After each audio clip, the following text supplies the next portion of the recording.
গরমের তপ্ত বিকেলে ঘেমে একেবারে স্নান করে মটলেনের বড় রাস্তার সামনে দাঁড়াতেই দেখি কিশোরী হাত নেড়ে হাসি মুখে আমার দিকেই এগিয়ে আসছে।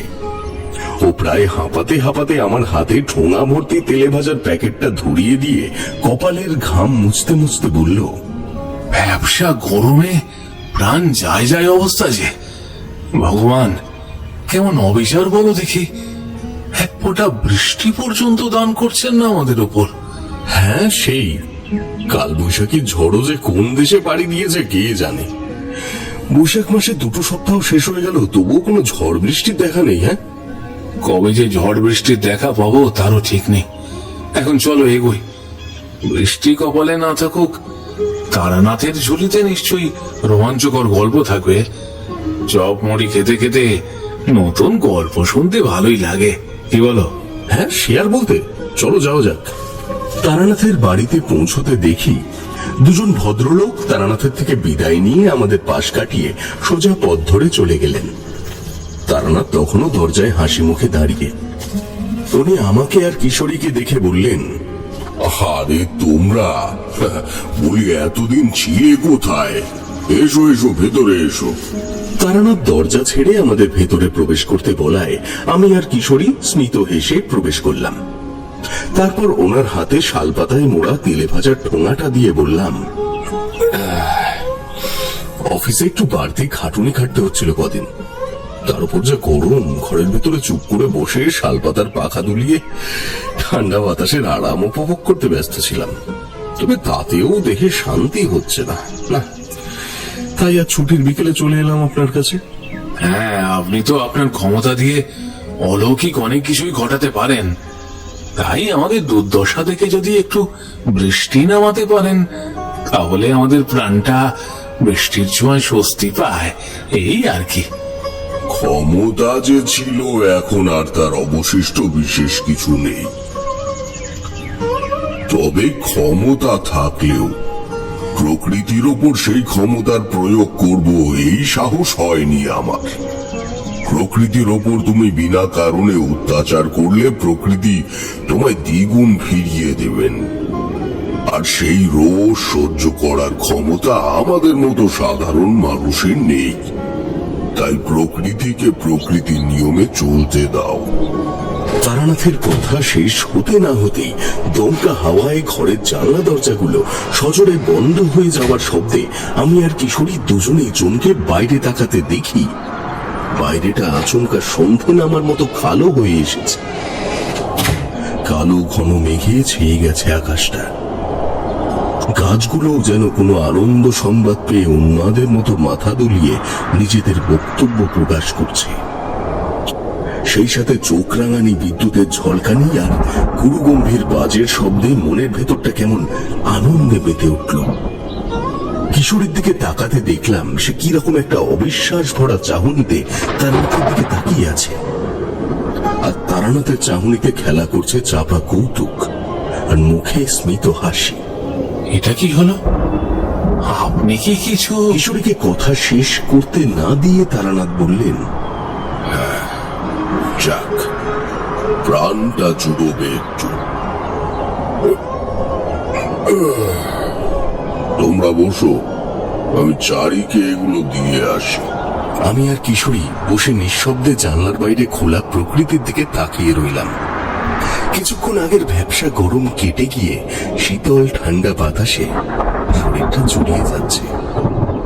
এর মধ্যে তারানাথ ঘরে প্রবেশ করে আমাদের সামনে বসে হুকু সাজতে সাজতে বললেন, এমন বৃষ্টি বাদলার দিনে এই সুখদেব বাবুর সাথে আমার পরিচয়।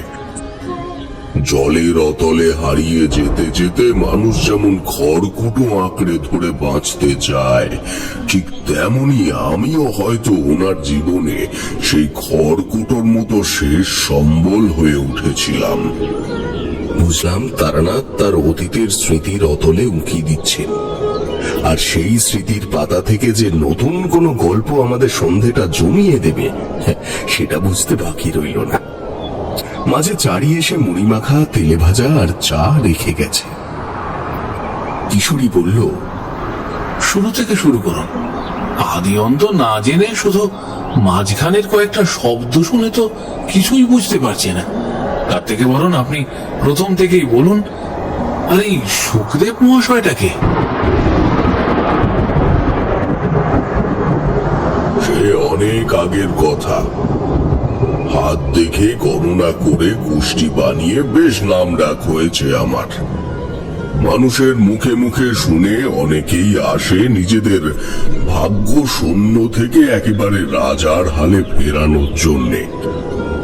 সেদিন বিকেল থেকে কাল বৈশাখীর ঝড় বৃষ্টি, সে ভীষণ তাণ্ডব। জানি এই ঝড় বৃষ্টিতে আর কেউ আসবে না, তাই আরাম করে বসে হুকো টানছি। এমন সময় কোথা থেকে একজন ভদ্রলোক কাক ভেজা হয়ে হাঁপাতে হাঁপাতে আমার সামনে এসে বললেন, বড় বড় বিপদে পড়ে আপনার কাছে ছুটে এসেছি ঠাকুর মশাই। দয়া করে আমাকে একটু সাহায্য করুন ঠাকুর মশাই। আমি মুখ তুলে তাকিয়ে দেখি একজন বছর 30-এর ভদ্রলোক এসে দাঁড়িয়েছেন আমার সামনে। বৃষ্টিতে ভিজে শরীরটা মাঝে মাঝে কেঁপে উঠছে। লোকটাকে দেখে কেমন যেন মায়া হলো। আমি ওনাকে বসিয়ে রেখে ঘর থেকে শুকনো গামছা এনে ওনাকে দিয়ে বললাম, এই বাবা পুরো ভিজে গেছেন, আগে মুছে নিন, তারপর আপনার সব কথা শুনবো।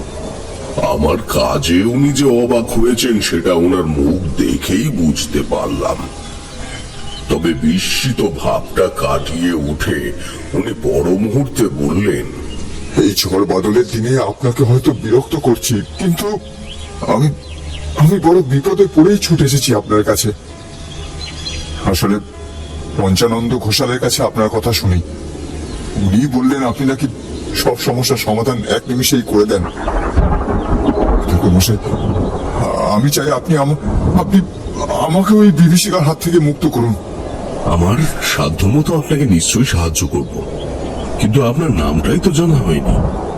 আর পঞ্চানন্দ ঘোষাল মানে নিশিপুরের পঞ্চানন্দ ঘোষাল বাবুর কথা বলছেন? আগে হ্যাঁ, ওনার কথাই বলছি। এই দেখুন, কথায় কথায় নিজের পরিচয়টা পর্যন্ত দিতে ভুলে গিয়েছি। আগে আমি সুখদেব ঘোষ, নিশিপুর গ্রামেরই বাসিন্দা। তবে ব্যবসার খাতিরে শহরে আনাগোনা লেগেই থাকে। এক সময় আমাদের পরিবার জমিদার হিসাবে রাজত্ব করলেও এখন কালক্রমে জমিদারির আর অস্তিত্ব নেই। কিন্তু এখনো কিছু সম্পদ রয়ে গেছে, যেটা দিয়ে আমরা পরবর্তী 2 প্রজন্ম বেশ ভালোভাবেই কাটিয়ে যেতে পারবো। কিন্তু ওই টাকার লোভ ছাড়া বড়ই মুশকিল, জানেন। তাছাড়া যা পূর্বপুরুষরা কষ্ট করে বানিয়ে দিয়ে গেছেন সেটা পুরোপুরি ধরে রাখতে না পারলেও অন্তত যেটা বেঁচে আছে সেটাকে তো দেখভাল করে রাখতেই হয়, বলুন। কিন্তু সমস্যা যে অন্য জায়গায় ঠাকুর মশাই। কতদিন হয়ে গেল ঠিক করে ঘুমোতে পারি না। চোখ বন্ধ করলে মনে হয় কেউ পাশে এসে দাঁড়িয়েছে। রাত্রে অদ্ভুত অদ্ভুত সব স্বপ্ন আসে। মনে হয় আমি যেন কোন গভীর অন্ধকারের অতলের মধ্যে হারিয়ে যাচ্ছি। দুটো হাত গভীর নিকষ অন্ধকার গহ্বর থেকে উঠে এসে টেনে নিয়ে যেতে চায় অজানা এক জগতে। তাছাড়া আমাদের বাড়িটার মধ্যেও কেমন একটা দমবন্ধ পরিবেশের সৃষ্টি হয়েছে। সবসময় কেমন একটা ঝিমুনো ভাব। এখন তো শরীরটাও আপনা থেকেই নিস্তেজ হয়ে আসে। বাড়ির কারোর মনেই যেন কোনো আনন্দ নেই। শুধু এগুলোই না ঠাকুর মশাই, এগুলো তো তবু মেনে নেওয়া যায়, কিন্তু আমার মেয়ের শরীরটা কেমন যেন ভেঙে পড়ছে দিনের পর দিন। আমার ভাইয়ের স্ত্রী চন্দ্রা 2 দিন হলো মৃত সন্তানের জন্ম দিয়েছে, অথচ 2 দিন আগে অব্দি তাই মাসে চন্দ্রাকে দেখে গেছিলেন। বলেছিলেন শিশু একদম সুস্থ আছে। আর আমার মেয়েটা হতো।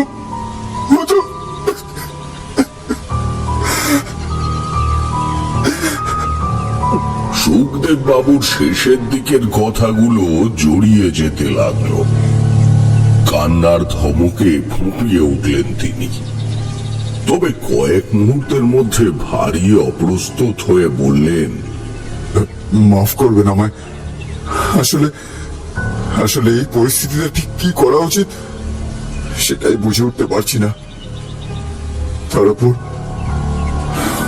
দিনের পর দিন বাড়ির পরিবেশ, মানুষগুলো সবারই অবস্থা কেমন যেন প্রাণহীন হয়ে পড়ছে। তাছাড়া একের পর এক এইসব ঘটনা, গর্ভপাত, মৃত সন্তানের প্রসব, না জানি ভগবান আর কত কি খারাপ লিখে রেখে গেছেন আমাদের জন্য। আমার আমার মনটা বড় কু গেছে ঠাকুর মশাই। কোথা থেকে কি যে হচ্ছে কিছুই বুঝতে পারছি না। শুধু শুধু মনের ভিতর থেকে একটা চাপা ভয় ক্রমশ ক্রমশ শরীরের প্রত্যেক অঙ্গে ছড়িয়ে পড়ছে। কথাগুলো বলতে বলতে ওনার মুখটা ক্রমশ ফ্যাকাশে হয়ে যেতে লাগলো। আমি বললাম, কবে থেকে শুরু হয়েছে এসব ঘটনা? উনি একটু ভেবে আনমনে বলতে লাগলেন, এই ঘটনা শুরু মাস তিনেক আগে থেকে। আপনাকে আপনাকে শুরু থেকেই বলি সব। সেদিন বেশ রাত করে শহর থেকে ফিরছি, সাথে আমার ছোট ভাই নরেন্দ্রও ছিল। বাড়ি ফেরার পথে আমাদের গ্রামের বড় মহাশ্মশান পড়ে। লোকে নিশি শ্মশান বলেই চেনে। মাঝে মাঝেই এই শ্মশানে নানান সন্ন্যাসী এসে আশ্রয় নেন, পরে আবার চলেও যান। বিশেষ করে অমাবস্যা তিথিতে এই শ্মশানে একটা না একটা দেহ দাহ হবে। যেহেতু মহাশ্মশান, তাই গ্রামের বাইরে থেকে অনেকেই এই শ্মশানে দেহ দাহ করার জন্য নিয়ে আসে। সেদিনও অমাবস্যা তিথি ছিল। অমাবস্যার কালো ঘুটঘুটে অন্ধকারে আমি আর ভাই টর্চ নিয়ে হাঁটছি আর আমাদের ব্যবসা সংক্রান্ত কথা বলছি। এমন সময় কোন এক নারীর আকুল কান্নার শব্দে আমি আর ভাই দুজনেই চমকে উঠলাম। এত রাতে গ্রামের মহিলারা বাড়ির বাইরে থাকেন না, তার উপর শ্মশান চত্বরের দিকটার মানুষজন বেশি আসা যাওয়া করে না। সেইখানে এত রাতে নারীর কান্না শুনে আমি আর ভাই কেমন যেন চমকে উঠলাম। তুমি অবাক হলাম। ভাই অবাক হয়ে বলল, কি হলো বলো তো দাদা? এখানে নারীর কান্নার শব্দ, কেউ কি বিপদে পড়েছে নাকি? ঠিক বুঝতে পারছি না। চল তো একবার দেখে আসি। মনে হয় শ্মশানের ভেতরে কেউ আছে। কিন্তু আজ আমার অমাবস্যা, যাওয়াটা কি ঠিক হবে? আমায় এরকম দনমনো করতে দেখে নরেন্দ্র বলল, হতেই পারে কেউ বিপদে পড়েছে, নাহলে এত রাতে এদিকে তো কেউ আসে না। তার উপর আবার কোনো মহিলার কান্নার শব্দ আসছে। চলো একবার গিয়েই দেখি। তাছাড়া আমরা দুজন তো আছি, কোনো সমস্যা হবে না। ও কথাগুলো ভুল কিছু বলেনি, তবু আমার কোথাও যেন মনটা ঠিক সায় দিচ্ছিল না। এতদিন ধরে এই রাস্তায় যাতায়াত করি, কোনো দিনও এরকম এরকম অস্বস্তিকর অনুভব হয়নি। যাই হোক, আমি আর ভাই অন্ধকার রাস্তা ধরে শ্মশানের দিকে এগোতেই দেখি গনগনে আগুনের লেলিহান শিখায় গ্রাস হয়ে যাচ্ছে একটা মৃতদেহ। একটা একটা পোড়া বিকট গন্ধ বাতাসটাকে ভারী করে তুলেছে। পুড়ে যাওয়া মৃতদেহ আর কাঠের কিছু ছাই বাতাসে উড়ে মিলিয়ে যাচ্ছে কোনো এক অজানা দিগন্তে। তবে তবে আশ্চর্যের বিষয় হলো, কোথাও কোনো মানুষ নেই। কিন্তু কিন্তু তখনও ফুপিয়ে ফুপিয়ে কান্নার ওই শব্দটা ভেসে আসছে। কাউকে তো দেখতে পাচ্ছি না। কান্নার শব্দটা আসছে কোথা থেকে বলো তো? মনে তো হচ্ছে আশেপাশেই আছে। আর দেহ পুরোপুরি দাহ হবার আগে সবাই জ্বলন্ত চিতা ফেলে চলে গেছে। উফ, মানুষের কোনো কাণ্ডজ্ঞান বলে কিছু নেই। সেটাই তো দেখছি। ওখানে ওটা কে? অন্ধকারের মধ্যে শ্মশানের পূর্ব দিকের বটগাছের নিচে একটা একটা আবছা অবয়ব দেখে সেদিকে টর্চের আলো ফেলতেই দেখি একজন নারী হাঁটু ভাঁজ করে মুখ নিচু করে ফুঁপিয়ে ফুঁপিয়ে কেঁদে চলেছেন। তার এলো চুলগুলো এমন ভাবে ছড়িয়ে পড়েছে যে মুখটাও ভালো করে দেখা যাচ্ছিল না। ভাইয়ের আবার সাহস বরাবরই একটু বেশি। ও কিছু না ভেবেই এগিয়ে গেল সেই নারীর দিকে। আমি ওর সাথে গিয়ে দাঁড়ালাম। ভাই তখন নরম কণ্ঠে ওনার উদ্দেশ্যে জিজ্ঞাসা করলো, কি হয়েছে? আপনি এত রাতে এখানে বসে কাঁদছেন? আমাদের সাড়া পেয়ে নারীটা আস্তে আস্তে তার মুখ তুলে তাকালো। একদিকে টর্চের আলো আর অন্যদিকে চিতার হলদেটে আলোর মিশ্রণে নারীটার মুখটা কেমন যেন বিভৎস দেখালো। চোখ দুটো একেবারে কোঠরে ঢুকে গেছে, গাল দুটো বসে গিয়ে চোয়ালটা বেরিয়ে এসেছে। মুখে মুখে বেশ কয়েকটা আঁচড়ের দাগ। ওর পরনের শাড়িটাও জায়গায় জায়গায় ছিঁড়ে রয়েছে। উনি আমাদের দিকে একবার তাকিয়ে ধীর গলায় বললেন, যাক, আপনারা এসেছেন, ভালোই হয়েছে। অন্তত এবার আমি শান্তি পাবো। ওনার এমন অর্থহীন কথায় আমি বেশ অবাকই হলাম। ভাবলাম মহিলাটি হয়তো পাগল বা রাত দুপুরে এখানে আশ্রয় নিয়েছে।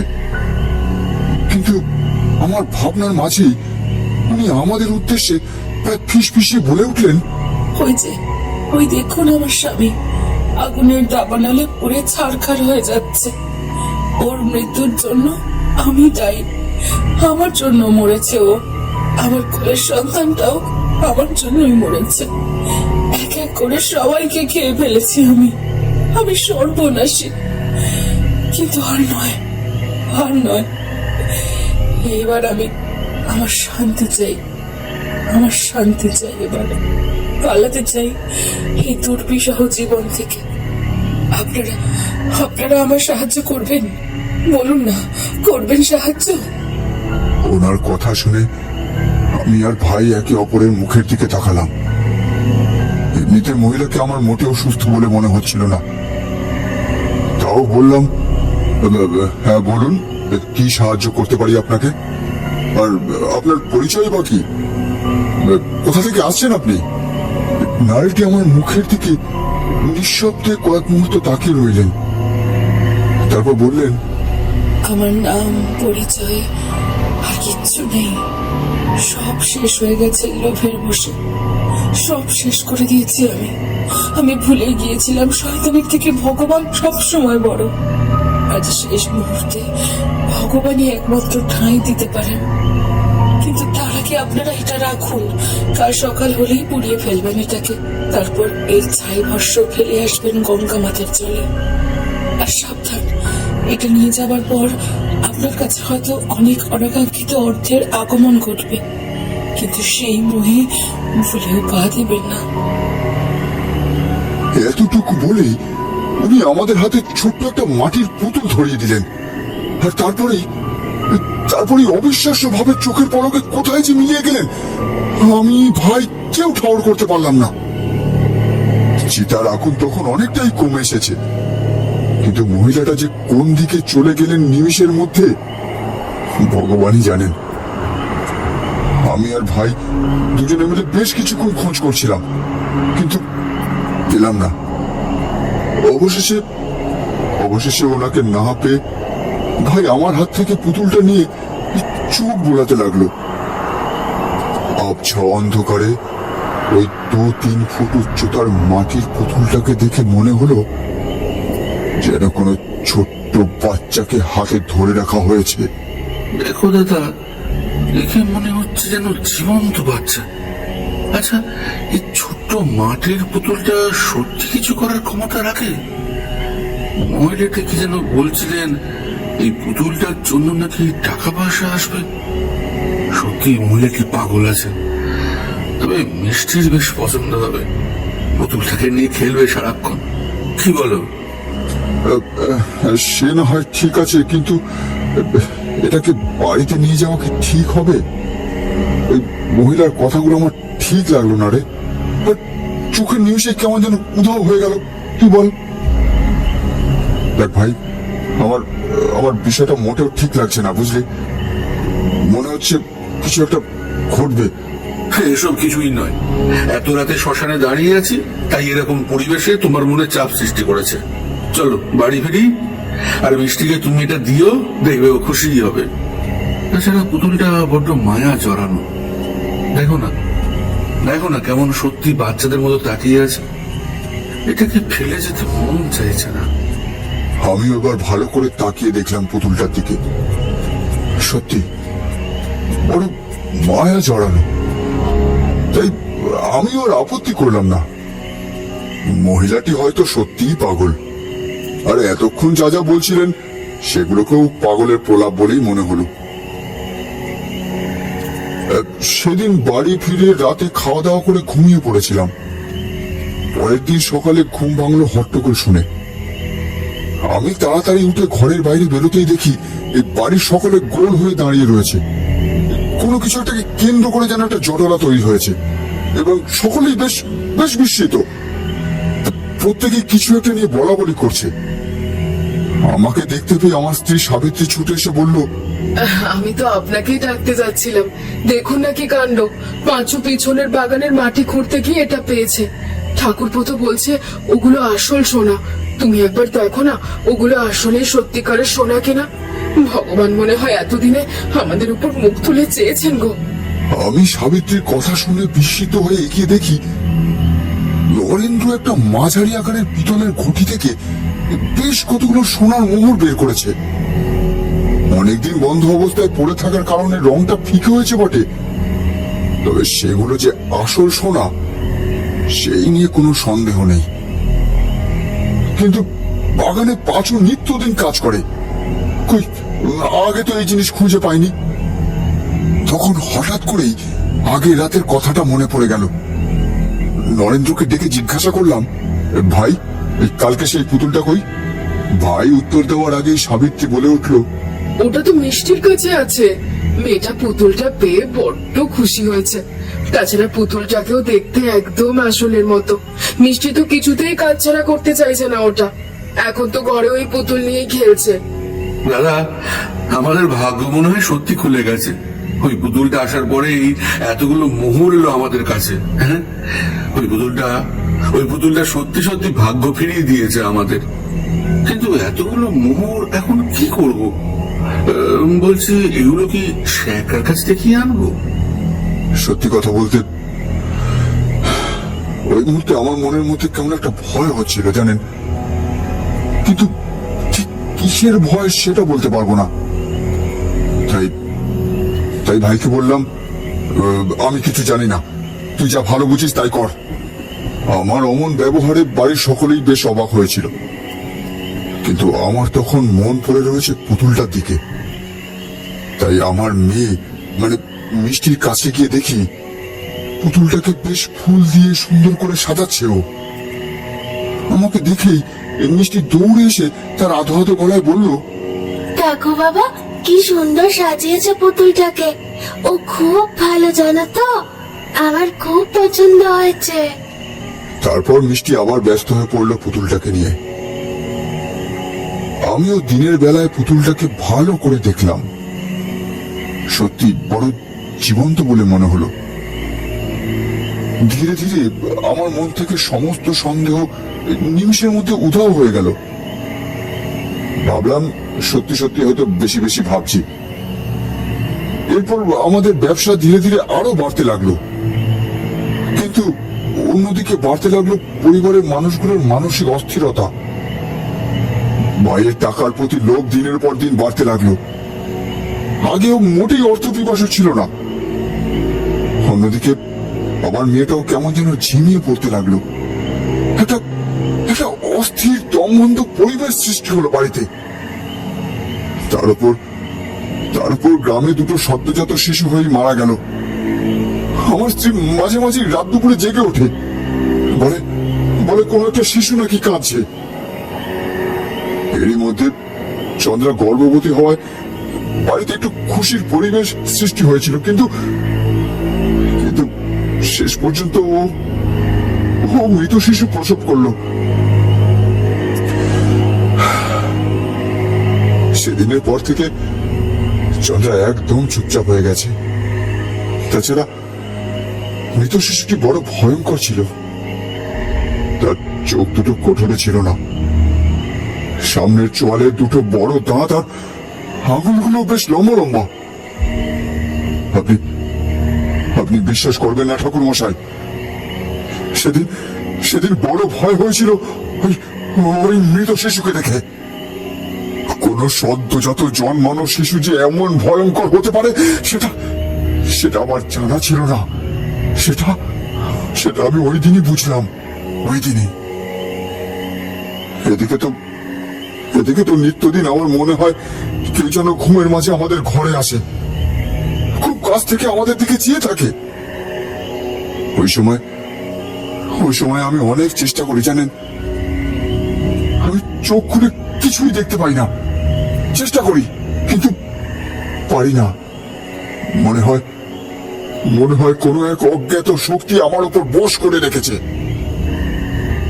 কিন্তু এখন সমস্যা হচ্ছে আমার মেয়েটাকে নিয়ে। মেয়েটা আমার দিন দিন শুকিয়ে যাচ্ছে ঠাকুর মশাই। রাতের বেলা নিজের মনে কি সব বলছে, যে ভাষায় ও কথা বলছে সে ভাষা আমাদের জানা নেই। মাঝে মাঝে ওর নিজের হাত কামড়ে রক্ত খাচ্ছে। কি বলবো ঠাকুর মশাই, সেই দৃশ্য আমি আর সহ্য করতে পারছি না।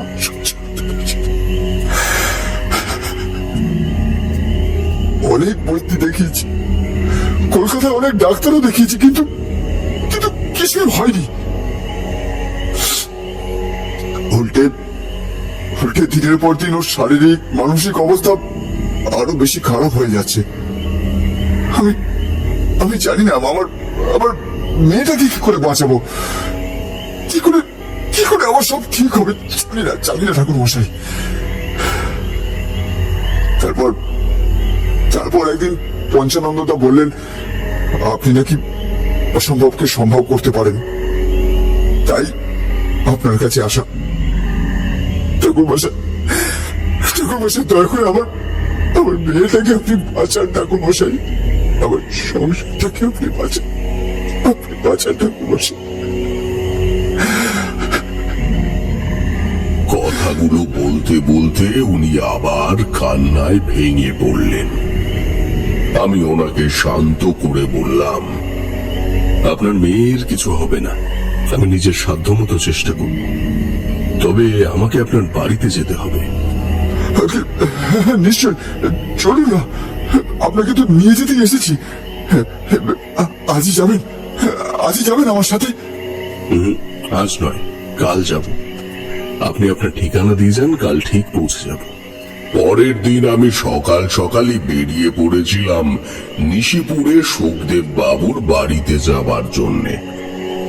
যখন নিশিপুর গ্রামে গিয়ে পৌঁছালাম তখন সূর্য মাথার ওপর। মেঠো পথ ধরে আনমনে হাঁটতে হাঁটতে চোখে পড়ল নিশিপুরের সেই মহা শ্মশানের দিকটা। নিস্তব্ধ জায়গাটায় শরীরটা কেমন যেন শিউরে উঠল। দিনের আলোতেও জায়গাটা বড় গা ছমছমে। আমি আর দেরি না করে সুখদেব বাবুর বাড়িতে পৌঁছালাম। পুরনো আমলের বেল্লায় বড় বাড়ি। সময়ের সাথে সাথে ফাটল ধরেছে বহু জায়গায়। দালানের বড় বড় থামগুলো প্রহরীর মতো একাগ্রতা নিয়ে নিজেদের কাজ করে যাচ্ছে।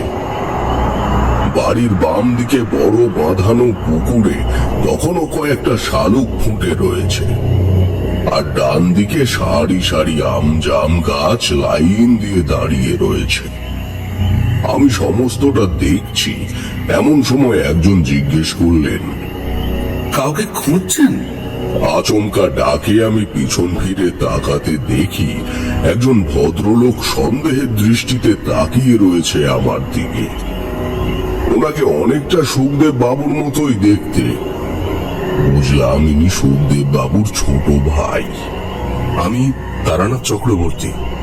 সুখদেব বাবু আমায় আসতে বলেছিলেন। উনি কি বাড়িতে আছেন? আমার কথায় ওনার ভ্রু দুটো আরো বেশি কুঞ্চিত হলো। উনি রুক্ষ স্বরে বললেন, দাদার মনে হয় মতিভ্রম হয়েছে। একটা ছোট বিষয় নিয়ে শুধু শুধু বড় করছে।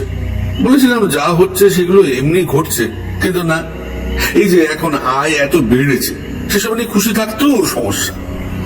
উনি রাগে ফুঁসতে ফুঁসতে আরো কয়েকটা কথা বলে বেরিয়ে গেলেন। আমি ওনার প্রস্থানরত অবস্থাকে প্রত্যক্ষ করছিলাম এবং এটাই ভাবছিলাম, আমার আশায় উনি অন্তত সন্তুষ্ট হননি। আরে ঠাকুর মশাই, আপনি এসে গেছেন। আসুন আসুন, আমি আপনার কথাই চিন্তা করছিলাম। বলছি, আসতে কোনো অসুবিধা হয়নি তো? আরে বাইরে দাঁড়িয়ে রয়েছেন কেন? ভেতরে চলুন, ভেতরে চলুন। আমার সাথে ওনার ভাইয়ের যে দেখা সাক্ষাৎ হয়েছিল সেটা আর বললুম না। এইমাত্র এলাম, আর পথেও অসুবিধা কিছু হয়নি। বেশ বেশ, চলুন, এবার ভেতরে চলুন তো। আমায় সাথে নিয়ে বাড়ির ভেতরে প্রবেশ করতে একটা আষ্টে গন্ধ নাকে এসে লাগলো। না কোনো কাঁচা মাছের গন্ধ নয়, রক্তের আষ্টে গন্ধ ছেয়ে রয়েছে পুরো বাড়িটায়। সেই সাথে একটা অশুভ শক্তির উত্থানের আভাস ভালো করেই পাচ্ছিলাম। আমায় দেখে সাবিত্রী দেবী, পাঁচু আরো কয়েকজন চাকর বাকর ছুটে এলো। সুখদেব বাবু সবার সাথে আমার পরিচয় করিয়ে দিয়ে বললেন, ঠাকুর মশাই, আপনি হাত মুখ ধুয়ে একটু বিশ্রাম করে নিন, তারপর চন্দ্রার মিষ্টির সাথে আপনার পরিচয় করিয়ে দেবো। ওরা এখন ঘরে আছে মনে হয়। হাত মুখ ধুয়ে বসতে না বসতে সাবিত্রী দেবী খাবার সাজিয়ে দিলেন।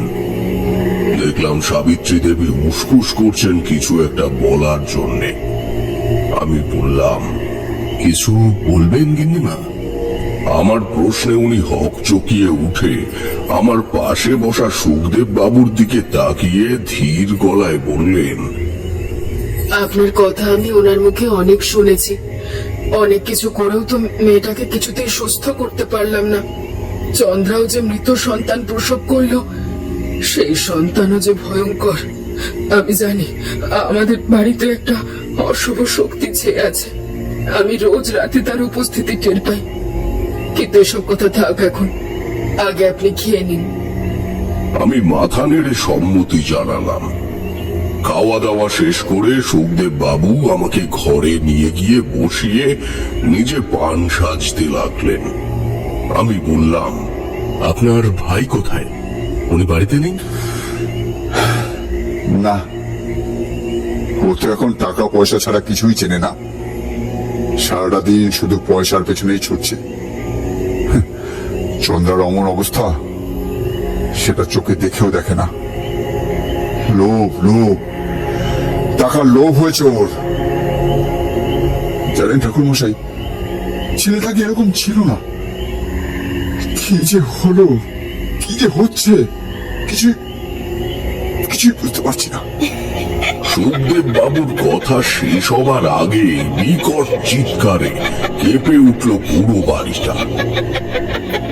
আমি সুখদেব বাবু মুখ চাওয়াচাই করে দ্রুত ঘর থেকে বেরিয়ে দেখি সাবিত্রী দেবী ভয়ে কাঁপছেন, আর ওনার মেয়ে মানে মিষ্টি দুহাতে একটা বিড়াল নিয়ে দাঁড়িয়ে রয়েছে। বিড়ালটার গলা থেকে রক্ত চুইয়ে নিচে পড়ছে, আর মিষ্টির মুখেও লেগে রয়েছে কাঁচা রক্তের ফোঁটা। মুখ জুড়ে পৈশাচিক হাসি খেলে বেড়াচ্ছে। তবে মেয়েটার চোখ দেখে ভয় হলো। রক্ত জবার মতো লাল হয়ে রয়েছে চোখ দুটো। চোখের মনিটাও ঠিক করে বোঝা যাচ্ছে না। গাল দুটো বসে গেছে, চুলগুলো রুক্ষ হয়ে ছড়িয়ে রয়েছে কপালের ওপর। বছর পাঁচেক মেয়েটার অমন অবস্থা দেখে আমার বুকের ভেতরটা কেমন কেঁপে উঠল। সুখদেব বাবু এগিয়ে গিয়ে মিষ্টিকে ধরতে গেলে মিষ্টি ক্রুদ্ধ দৃষ্টিতে তাকিয়ে আবারও বিড়াল ছানাটার গায়ে কামড় বসিয়ে কতটা মাংস তুলে নিয়ে চেপুতে লাগলো। সাবিত্রী দেবী মেয়ের অমন অবস্থা দেখে জ্ঞান হারিয়ে লুটিয়ে পড়লেন মাটিতে। মিষ্টি বিকট গলায় বলে উঠল, আমার রক্ত চাই, রক্ত, নাহলে সব শেষ করে দেব। কেউ বাঁচবে না এই পরিবারে। এই যে দেখবি দেখবি দেখবি কেমন করে শেষ করবো তোদের। কথাটা বলে মিষ্টি হাত থেকে বিড়ালটাকে সজোরে ছুঁড়ে ফেলে দিয়ে নিজের হাতটা কামড়ে ধরল। সুখদেব বাবু ছুটে গিয়ে নিজের মেয়েকে আটকাতে চাইলেন, কিন্তু মিষ্টির সাথে গায়ের জোরে পেরে উঠলেন না। আমি দেখলাম মিষ্টির পেছনে একটা আবছা অবয়ব থেকে থেকে বড় হচ্ছে। অশুভ সংকেতের মতো আঁকড়ে ধরছে মিষ্টির শরীরটা। আমি আর দেরি না করে নিজের গলার রুদ্রাক্ষের মালাটা নিয়ে চেপে ধরলাম মিষ্টির কপালে। মেয়েটা ছটফট করতে করতে ক্রমশ নিস্তেজ হয়ে পড়ল মাটিতে। সুখদেব বাবু তৎক্ষণাৎ কোলে তুলে নিলেন মেয়েকে। মিষ্টির হাতে তখন দাঁতের গভীর ছাপ স্পষ্ট। সেই ক্ষতস্থান থেকে বিন্দু বিন্দু রক্ত গড়িয়ে পড়ছে মেঝেতে। সাবিত্রী দেবীরও জ্ঞান ফিরেছে ততক্ষণে। তার মেয়ের অমন করুণ অবস্থা দেখে উনি কান্নায় ভেঙে পড়লেন। আমি বললাম, এখন মিষ্টিকে ঘরে শুইয়ে দিন, আর হাতে কিছু একটা বেঁধে দিন। রক্ত পড়ছে ক্ষতস্থান থেকে, আর আপাতত কোনো বিপদ নেই। সুখদেব বাবু কেবল মাথা নাড়লেন। তারপর ধীরে সুস্থে মিষ্টিকে তুলে নিয়ে গিয়ে শুইয়ে দিলেন ঘরে। সাবিত্রী দেবী মেয়ের হাতের রক্ত পরিষ্কার করে কাপড় বেঁধে দিতে দিতে বললেন, ঠাকুর মশাই, আপনি তো সবটাই দেখলেন নিজের চোখে। বলুন না কি করলে আমার মেয়েটাকে বাঁচাতে পারবো। জানেন, আমি রোজ রাতে দেখি একটা ভয়ঙ্কর দেখতে বাচ্চা এসে আমার মেয়েকে নিয়ে যাওয়ার চেষ্টা করছে। এই তো সেদিন রাতে দেখলাম আমার মেয়েটা আপন মনে খেলছে, ঘুরছে, আমার কোলে এসে বসছে, আদর করছে। হঠাৎ এর মধ্যে কোথা থেকে একটা বাচ্চা এসে আমার মেয়েটার গলা টিপে ধরলো। তারপর আমার মেয়েটার শরীরটাকে ধোয়াতে তুলে নিয়ে নিজের সমস্ত শক্তি দিয়ে ছুঁড়ে ফেলে দিল মাটিতে। আর সাথে সাথে মিষ্টির শরীরটা রক্তে লাল হয়ে উঠলো। এরপর থেকে মাঝে মাঝে এই স্বপ্ন দেখি। তারপর ঘুমের মধ্যে মনে হয় কোনো বাচ্চা এসে দাঁড়িয়েছে আমার কাছে, কিন্তু চোখ খুললে আর কাউকে দেখতে পাই না। আমার মেয়েটাও দিনের পর দিন কেমন হয়ে যাচ্ছে। অজানা ভাষায় কি সব কথা বলে, নিজের ক্ষতি করছে, চোখ ফুক বসে যাচ্ছে। আচ্ছা, মিষ্টি যেই পুতুল নিয়ে খেলা করতো, সেই পুতুলটা কোথায়? ওটা কি এখনো মিষ্টির কাছেই আছে? ওটা ছোটর ঘরে আছে। ছোট মানে চন্দ্রার কথাও আপনি নিশ্চয়ই শুনেছেন। ঠাকুরপো চন্দ্রার প্রসবের 2 দিন আগে ওটাকে নিজের ঘরে নিয়ে গিয়ে রেখেছে। বললো এরকম পুতুল চন্দ্রার কাছে রাখলে ওর মন ভালো থাকবে। চন্দ্রা অবশ্য বারণ করেছিল, কিন্তু ঠাকুরপো শোনেনি। আচ্ছা, ছোট গিন্নিমার ঘরে গিয়ে কি একবার পুতুলটাকে দেখা যাবে? হ্যাঁ, নিশ্চয়ই নিশ্চয়ই। সাবিত্রী, তুমি বরং ঠাকুর মশাইকে নিয়ে চন্দ্রার ঘরে যাও। আমি মেয়েটার কাছেই বসি, কেমন? মনটা বড় অশান্ত হয়ে উঠছে আমার। এখন ভগবান সহায় হলেই হয়। ভগবান। তখন সুখদেব বাবুর কষ্ট বুঝতে পারলেও মন থেকে অনুভব করতে পারিনি। কিন্তু আজ যখন চারিমায়ের কিছু হয়, তখন বুঝি মেয়ের গায়ে একটু আঁচড় লাগলে পিতৃ হৃদয়ে কি যে কষ্ট হয়, সেটা বলে বোঝানোর মতো নয়।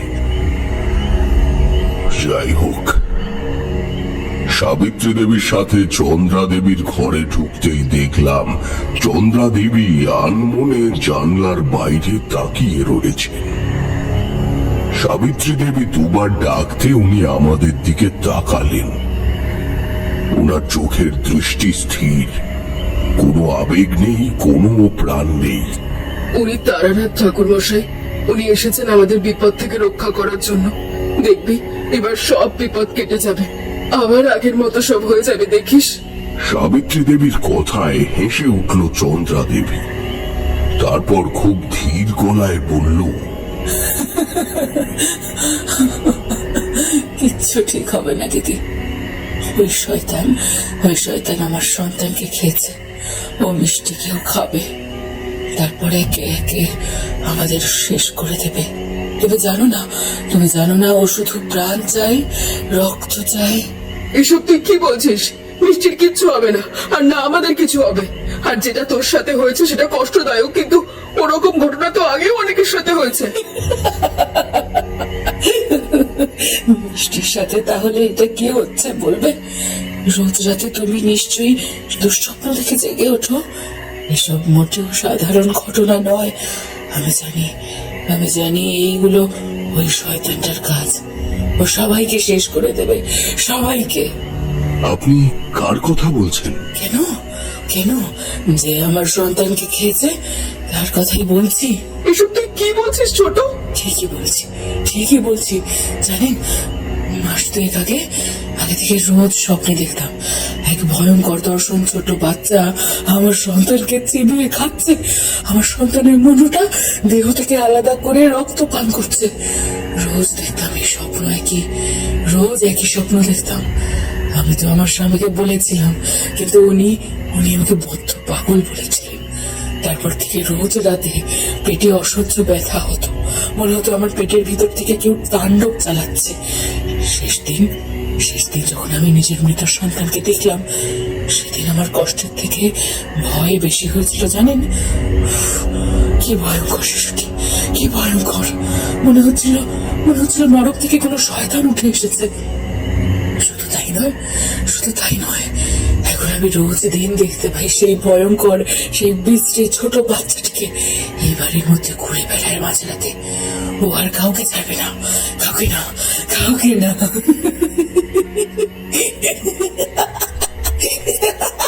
কথাগুলো বলে অট্ট হাসিতে ফেটে পড়ল চন্দ্রা। আমি জিজ্ঞেস করলাম, কিংবা সেই ছোট পুতুলটা আপনি কোথায় রেখেছেন? ওটা দেখাবেন আমাকে? উনি আঙুল তুলে দেয়ালে একটা তাকের দিকে নির্দেশ করলেন। সেদিকে তাকাতে দেখতে পেলাম মাঝের তাকে একটা মাটির পুতুল সাজিয়ে রাখা রয়েছে, তার সামনে কতগুলো ফুল রাখা। আমি এগিয়ে গিয়ে ভালো করে মূর্তিটা দেখে চমকে উঠলাম। সত্যি যেন একটা ছোট বাচ্চা আমার দিকে তাকিয়ে হাসছে। কিন্তু এ যে কোনো সাধারণ মূর্তি বা পুতুল নয়, এ যে স্বয়ং অপদেবতা গদ্রবঙ্গা। এতখানি বলে থামলেন তারানাথ। কিশোরী জিজ্ঞেস করলো, তাই নাকি? গদ্রবঙ্গা সাঁওতালদের পূজিত অপদেবতা। সাঁওতালরা এনাকে পুজো করেন আর্থিক উন্নতির জন্য। এনার নৈবেদ্য হিসেবে দেওয়া হয় পশু বলি, না হলে শিশুদের বলি। তাতেই উনি তুষ্ট হন।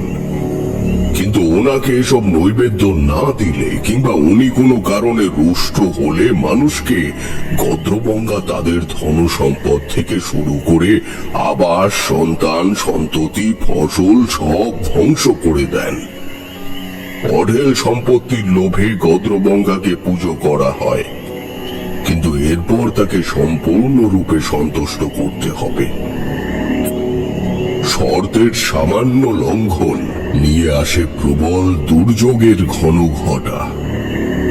তা জেনেও সাঁওতালদের অনেকেই শিশুদের প্রাণের বিনিময়ে চায় অঢেল সম্পদ। তাদের লোভী মন তাদের বাধ্য করে গদ্রবঙ্গার কাছে নিজেদের সমর্পণ করতে। সাধারণত গদ্রবঙ্গা পুতুলের রূপকে সামনে রেখে আগুন জ্বালিয়ে সেখানে উৎসর্গ করা হয় শিশুদের জীবন। শিশুদের প্রাণ শক্তি গদ্রবঙ্গার ভেতরে প্রবেশ করে শক্তির সঞ্চার করে। নৈবেদ্য হিসেবে শিশুদের জীবন শক্তি শুষে গদ্রবঙ্গারা হয়ে ওঠে আরো শক্তিধর। আমি গদ্রবঙ্গার পুতুলটিকে আরো কাছ থেকে দেখতে গিয়ে দেখলাম তার ঠোঁটের কোণে শুকনো রক্ত লেগে রয়েছে। আর এই বাড়িতে আচমকা ধন সম্পত্তি আসার কারণ আর নরেন্দ্রবাবুর অর্থ পিপাসু হবার কারণটাও বুঝতে পারলাম। আমি পুতুলটাকে হাতে নিয়ে ওনাদের উদ্দেশ্যে বললাম, এটা এখন আমার কাছেই থাক, আর আজ রাতে এই বাড়িতে যজ্ঞ করবো আমি, নয়তো অনেক বেশি দেরি হয়ে যাবে। সত্যি বলতে আপত্তি নেই, আরো একটা প্রাণ চলে যেতে পারে। কথাগুলো বলে আমি সুখদেব বাবুর কাছে গেলাম। গিয়ে দেখি নরেন্দ্র বাবু আছেন। হয়তো মিষ্টির অসুস্থতার খবর পেয়ে ছুটে এসেছেন, কিন্তু আমায় দেখে উনি রেগে গিয়ে বললেন, দাদা, আমি বারণ করেছিলাম তোমায় এসব ভণ্ড সাধু সন্ন্যাসীর উপর বিশ্বাস না করার জন্য। দেখো, এক্ষুনি ভুলভাল বলে তোমার থেকে কতগুলো টাকা আদায় করে নেবেন। আর কি আপনার হাতে এই পুতুলটা কেন? দিন বলছি। প্রথমে চুপ করে থাকলেও শেষে ধৈর্যের বাঁধ ভাঙতে আমি বাধ্য হলাম। ওনাকে বেশ রুক্ষ কণ্ঠে বললাম, আপনি জানেন আজ এই মূর্তির জন্য আপনাদের পরিবারের সকলে মরতে বসেছে? এই মূর্তির জন্যই আপনি অর্থলোলুপ হয়ে উঠেছেন। নিজের মৃত সন্তানকে দেখার পরেও আপনার মধ্যে কোনো হেলদোল হয়নি। আমার কথা শুনে নরেন্দ্র বাবু স্থির দৃষ্টিতে তাকিয়ে রইলেন আমার দিকে। সুখদেব বাবু বিস্মিত হয়ে জিজ্ঞেস করলেন, এসব এসব কি বলছেন আপনি ঠাকুর মশাই? আর আর এই পুতুল মানে মানে কি করে সম্ভব? ওনার কথায় এক এক করে সমস্তটা বলতে লাগলাম। আমার কথায় দুজনের মুখে ভয়ের ছাপ স্পষ্ট হয়ে ফুটে উঠল।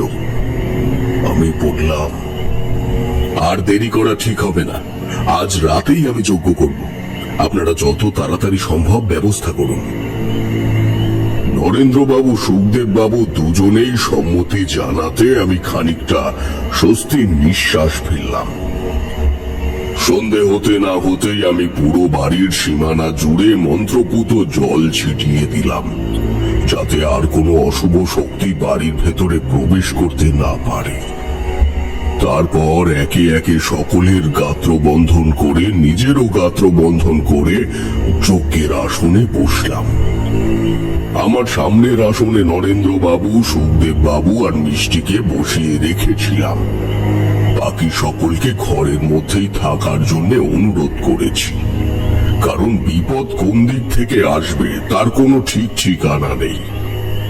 আমি হোমকুণ্ডে বেল কাঠ সাজিয়ে আগুন ধরাতেই মিষ্টি আচমকা চোখ খুলে আমার দিকে তাকালো।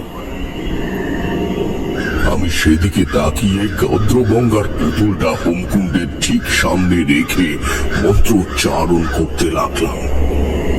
হরিতকি, সুপারি, বেলপাতা, শ্মশানের মাটি, আতপ চাল, পঞ্চপল্লব সমস্ত কিছু একে একে আহুতি দিয়ে যখন মন্ত্রপুত সিঁদুর গোলা মিষ্টির কপালে ছোঁয়াতে গিয়েছি, ঠিক তখনই মেয়েটা সোজা হয়ে দাঁড়িয়ে অট্ট হাসি হাসতে লাগলো। কি ভেবেছিস এসব করে আমার শেষ করতে পারবি? পারবি না। এক এক করে তোদের শেষ করে আজ আমার শক্তি বৃদ্ধি হবে। তোদের রক্তে তৃষ্ণা মেটাবো আমি। কথাগুলো বলে মিষ্টি আমার দিকে ছুটে এসে আমার গলা চেপে ধরার চেষ্টা করলো, কিন্তু তার আগেই ও ছিটকে পড়লো মাটিতে। কিন্তু ভগবানের আশীর্বাদে অথবা লীলায় ও ছিটকে পড়লো দুহাত দূরে। সুখদেব বাবু আর নরেন্দ্র বাবু আতকে উঠলে ওদের আসন ছেড়ে উঠতে মানা করি। আমি এক মুঠো আতপ চাল মুখের কাছে এনে মন্ত্র পড়ে ছুঁড়ে দিলাম ওর দিকে। ব্যথায় গগন বিতারক চিৎকার করে উঠল মেয়েটা, কিন্তু আমি সেদিকে বিশেষ লক্ষ্য দিলাম না, জানিয়ে চিৎকার মিষ্টির ভেতরে থাকা সেই শয়তানের। আমি আবারও মন্ত্র উচ্চারণ করতে লাগলাম। একে একে যখন প্রতিটা নিয়ম শেষ হলো, তখন দেখলাম মিষ্টি আমার দিকেই হিংস্র দৃষ্টিতে তাকিয়ে রয়েছে। হয়তো নিজের সব শক্তি একত্রিত করছে আমার উপর ঝাঁপিয়ে পড়ার জন্যে, কিন্তু তার আগেই হোমকুণ্ডের পবিত্র হলদেটে আগুন ছুঁয়ে দিলাম গদ্রগঙ্গার পুতুলটিকে। সঙ্গে সঙ্গে একটা অস্থির কালো ধোঁয়া বের হতে লাগলো হোমকুণ্ডের থেকে। অন্যদিকে মিষ্টি ছটফট করতে করতে লুটিয়ে পড়ল মেঝেতে, কিন্তু হোমকুণ্ডের ভেতর থেকে তখনও পৈশাচিক চিৎকার আর রক্তের আষ্টে গন্ধ নির্গত হয়ে পুরো বাতাসটাকে একেবারে মিশিয়ে দিচ্ছিল। পরের দিন সকালে মিষ্টির সাথে বেশ ভাব হয়ে গিয়েছিল আমার। মেয়েটি বড় সুন্দর আর আদুরে। কিন্তু সেই মহিলাটি কে ছিলেন যিনি ওনাদের ওই গদ্রগঙ্গার মূর্তিটা দিয়েছিলেন? ওনার খোঁজ পেয়েছিলেন? না, তার খোঁজ পাওয়া যায়নি। নরেন্দ্র আর সুখদেব বাবু অনেক খুঁজেছিলেন, শেষে না পেয়ে হাল ছেড়ে দিয়েছিলেন। আর আজ কিছুক্ষণ আগে যে দুজনকে আমার বাড়ি থেকে বেরোতে দেখলেন, তারাই সেই সুখদেব বাবু আর নরেন্দ্র বাবু। আগে বলেননি যে?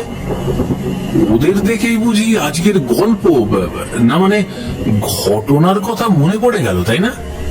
হ্যাঁ, ঠিকই ধরেছ। ওরা এসেছিল মিষ্টির বিয়ে নিমন্ত্রণ করতে। সত্যি মেয়েটা কত বড় হয়ে গেল দেখতে দেখতে। মেয়ের বাবাদের এই বড় জ্বালা, বুঝলে? চোখের পলকে মেয়েরা বড় হয়ে যায় আর এই বাপের ঘর ছেড়ে গিয়ে ওঠে স্বামীর ঘরে। এই কষ্ট বোধ হয় সব মেয়ের বাবারাই উপলব্ধি করে। কি বলো তোমরা? আমি আর কিশোরী উত্তর দিলাম না। চুপ করে বসে টিনের চালে বৃষ্টির শব্দ শুনতে লাগলাম।